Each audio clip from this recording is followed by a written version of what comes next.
আজকাল শুনতে পাই যে তরমুজে নাকি কালার ইনজেকশন করা হয়।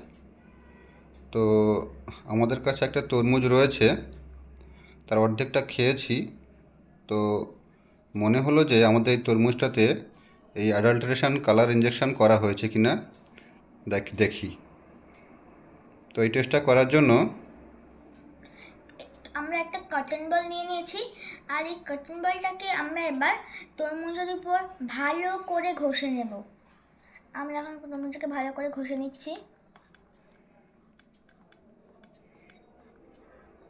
ঘষার পরে যদি দেখতে এই পাই দেখো, যে কটন বলটার কালার রেড হয়ে গেছে, তাহলে বুঝবো এরিথ্রোসিন নামক অ্যান্টিবায়োটিকের একটি কম্পোনেন্ট আছে, যেটা দিয়ে তরমুজকে ইঞ্জেকশন করা হয়েছে, যেটা তরমুজের লাল রং করতে সাহায্য করে।